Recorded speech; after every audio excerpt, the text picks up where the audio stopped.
Alright, so this was probably about 6 or 7 years ago now, pegging my age around 16 or 17, in Ohio. I went to school around the supposedly haunted Gore Orphanage Road, and us stupid high schoolers, knowing this, obviously decided it would be fun to go adventure seeking, even with the road being illegal to drive down from dusk till dawn, due to drug activity. But I will tell you this, I never went back after this, and I don't plan on doing it in the future. So, if you haven't heard the legend, it goes like this. There was an orphanage called Gore Orphanage in the Amherst, Ohio area, where there was a fire and all the children and caretakers were killed. I'm recalling all of this by memory, as I actually happened to do a research paper on the place one year, but I'm sure I'm missing a few details. One thing became clear though during my research. The legend is bullshit. Back to the actual story. It's a Friday night, somewhere during football season, I'm thinking it was October, as me and a large group of friends decided to head into a nearby town to get late night dinner. From there we just bullshitted about school, this, that, etc., before three of my friends, a guy and two girls, who I'll not be naming, got onto the subject of Gore Orphanage. Stupidly, we all decided to go at around midnight. We drove out to where the road starts. It goes downhill into a marsh-like area where there's actually a gate that was supposed to be closed. Didn't think anything of it at the time, as I'd been down here a few times myself and it was never closed, not even after dark. We made our way downhill, just fucking with each other in the car, trying to scare one another. My male friend is driving his car, I'm in the passenger seat, and both the females in the back. The road, down by the marsh area, curves to the right, whereupon a little ways forward, there's a one-vehicle bridge. I remember it because of the copious amounts of graffiti on the metal guardrails, and a sign at the far end of the bridge. Can't remember what kind of sign it was. So, on the other side of the bridge is a little turnaround point. The road dead ends a little ways past this point, but on the right side of the road is where the trail starts. The trail to the supposed Gore Orphanage ruins. We briefly, and I mean briefly, discussed parking the car and going down the trail. Fuck that, right? Yeah, we thought so too. Instead of turning around there, we decided to go all the way to the end of the road to the actual turnaround. Here, the driver put the car in park, shut off the engine, and extinguished the headlights.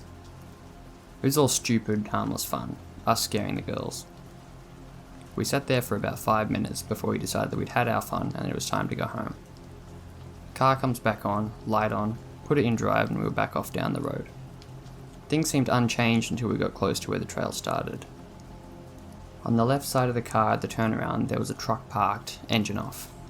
Holy shit, where the hell did they come from? I thought. All of us were on the edge a bit now. My friend driving just sat there a few feet back from the truck with his foot on the brake. He was convinced it was just another group of idiots like us that gave in to the idea of going down the trail. Obviously, I didn't give a shit to find out and told him to get us out of there, but this is where it gets absolutely insane. We drive forward at a calm speed, passing up the truck and making the slight left turn onto the little bridge, and chilling, right there on the bridge, are 10 to 12 individuals in tattered robes of various colours, some hooded, some not, and the faces of the unhooded ones were covered in shitty tattoos, or dirty and nasty beards and whatnot. Even worse, they were brandishing shotguns and hunting rifles, just staring at us as we came into view. At this point I'm mortified, thinking, holy shit, we're about to fucking die. The girls are flipping shit, but what my friend driving did I'll forever be thankful for. As stupid as we'd been up until this point to even find ourselves in the situation we were currently in, I'm glad that immediately upon catching sight of the Pope's hunting trip, he just gunned it, not even thinking about the possibility of hitting one of them. We sped past them and along the marshlands, now to the right of us, before flying up the hill back onto the main road. None of us could believe what we'd just seen. It felt like I was in a goddamn Stephen King novel. We joked about it afterwards, surprisingly, probably just to lighten the mood since we almost died. Thought that was it? Nah. So I get home, which is about 15 minutes away. I know, terrifying. And for obvious reasons I can't sleep, so I stay up pretty much all night long doing whatever it is I did at that age. Play video games, watch TV. But it's about 5:30 AM when my dad comes home from work. He's a state trooper and patrols the local area from time to time. To this day, I'm a little confused as to why he asked me this, as if he psychically knew that I felt like being an idiot that night. But he asked me, "Were you down by Gore Orphanage Road tonight?" Thinking he'd get pissed at me if I said yes, I lied. "No, why?" I asked. He started taking his bulletproof vest off and his gun belt before telling me, got a weird call about some satanic crap like chanting and fire down in the woods from Mr. X. I asked him if he went down there too, to which he replied that he did, with his cruiser shining spotlights into the woods, and there was nothing. Mr. X was the father of my friend in the driver's seat that night. I started to think he'd told him what happened, but I later decided this not to be the case for two reasons. I don't know why he would say anything to his dad about fire and satanic chanting. Didn't see any of that. And they live literally a 5-minute walk from that area, and he might have been able to see and hear these things. Nonetheless, everything went on as normal from then on out for me and the two girls. However, my friend who lives nearby began to be stalked by people who kept showing up on his front lawn, staring at his house every couple of nights. They'd spray paint shit on the trees in his front yard too, but he never discussed with me what they sprayed onto the trees, so beats me what it was. Thankfully, this stopped after about 2 or 3 weeks, as law enforcement started hanging out more. As curious as I still am as to what they were doing down there, I think it's better that I don't know. Whether they were worshipping the devil, sacrificing a goat, or cooking crystal meth, I'm just glad my friend's car interior didn't get a makeover consisting of pieces of my brain. Thanks for listening. Haven't actually told anyone about this before. I never want to meet these people again.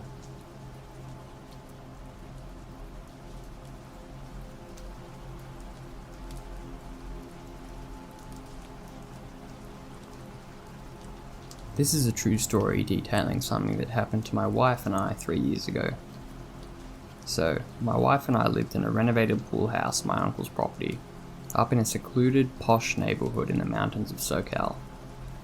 The community was quiet, given the economic status of the residents, and the fact that it was several miles up the mountain, far away from urban neighborhoods. The community was also gated, keeping it even more secluded. That being the case, the only real traffic was people who lived in the community coming up to their McMansions. There are 2 ways up the mountain, one approach from the south and one from the west.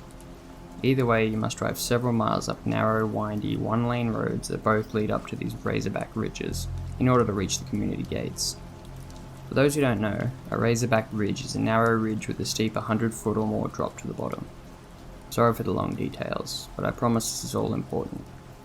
So, one night, wife and I are hanging out with the family who lives down the mountain, in the San Bernardino Valley. We are there till about midnight, then decide it's time to get home. We start driving, and as time goes on, the houses and street lamps get sparser, and the darkness encroaches as we hit the base of the mountains. As we start to drive up the mountain, the street lights are absent, and the lights of houses are gone. Nothing but darkness and our 2 headlights. About halfway up, the fog starts to develop. Nothing too uncommon for the area, just a little dangerous given the windy roads and how late at night it was. People have literally driven off the windy roads and died in the valleys below, even when there wasn't fog out, so I slow down and stay extra attentive to the road. The steep part of the ascent was over and we reached the Razorback Ridge, just a few more miles till we get home. When we reached the top of the ridge, the road leveled out and the fog grew thicker, limiting my visibility to 100 feet or so. Suddenly, I make out a large shape in the fog and catch the reflection of my headlights bouncing off a mirror surface. I slowed down and came to see a new silver Mazda crossover in the road. The car was not merely parked in the shoulder or even in the traffic lane, it was literally in the middle of the road. The back half of the car was in the lane opposite us, and the front half was in our lane, as if someone had come from the opposite direction and veered onto our side and just stopped there. This is particularly odd because that either means someone came from our community several miles further down the way, or had driven all the way from the other approach up the mountain, bypassing our community, which is the only real thing up there. In either case, it made no sense for someone to be coming out this way this time of night, and to have stopped their expensive car at this point in the road. Furthermore, the car was empty, lights were off, doors were all shut, the car was not running, and nobody was nearby. There were no flashlights shining, and nobody was calling for a lost dog. No flat tires, no houses or trails nearby, just the road, the fog, the silence, the cliffs, the empty car, and my headlights. As I slowed down and absorbed the scene, the only thing I could think of was, this is a trap, and every horror movie and survival video game I played told me that bandits or creepy creatures were going to pop up soon. That being the case, I retrieved my handgun and stopped the car, but I didn't put it in park. My wife was also taken aback and muttered, "What the heck is this?" I said I wasn't sure and that I was going to call out to see if they needed help. Despite the creepiness, part of me still thought there was a rational explanation, and that someone needed help. I cracked my window a bit and listened. No voices, no engine running, no wind. Just the barely audible soft hum of my engine, which goes into eco mode when stopped. Hello? Is anyone there? Nothing. Do you need any help? Nothing. I started to clench my pistol grip tighter, and move my finger slightly closer from the slide to the trigger, anticipating an attack. Still, nothing. After having been there about a minute in total, I said the dumbest thing in my life. I actually thought, and said, "You think I should get out and investigate?" My wife looked at me like the dumbass I was and said, "This is creepy, let's go." I still feel dumb for saying that, and as it left my lips, I realised I was sounding like some generic horror movie extra about to get killed in the first 5 minutes of the film. At that point I realised it was time to go, and I started to slowly drive around the car, scanning for movement in the fog in the vehicle. Again, nothing. We finished our drive back home and talked a little, and then went to bed. For the next week, I checked Facebook community pages and local news for anything connected to it, maybe a missing person report or a missing dog alert, or even just other people who saw the car, but nothing came up. I drove that path dozens more times at that hour, but I never saw anything like it again. I still don't know what that was about, and I can't rationalise it without copping out with "it was just an elaborate prank" excuse, which honestly seems improbable and ridiculous as well. To be honest, it seems like the road was intentionally blocked, but I do not know who would intentionally block a road with a very expensive car on a windy, dangerous mountain road in the middle of the night in the middle of severe fog. Still a strange and creepy mystery to this day.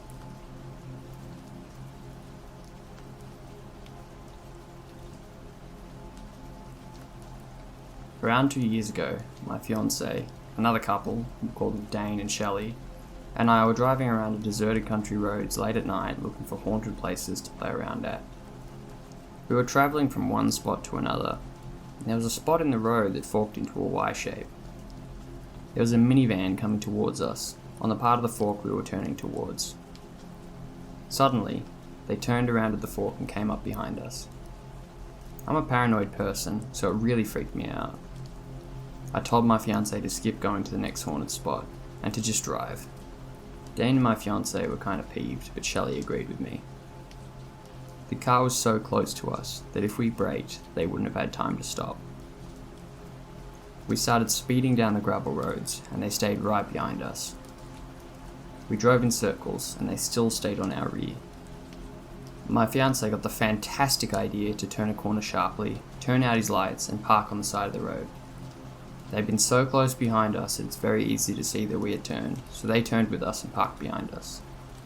At this point, I'm really freaking out. Shelley and I are trying to tell my fiancé to drive. He keeps saying stuff like, "It's okay girls, if they try anything, Dane and I can take them." Then, the people in the minivan start shining flashlights into the back windows of our car. That finally freaks my fiancé enough to take off, and the van takes off with us. Shelley pulls out her phone and calls 911, and they basically told us to get onto a public road and don't stop for anything, and to call them back if they keep following us. Now, Shelley has one of those massive iPhones with a really bright backlight, and they had to have seen her pull out her phone. Not long after the light of her phone lit up the car, they turned onto a random road. We got onto the highway and went back home. Ever since that, I've been really worried about driving around the country at night.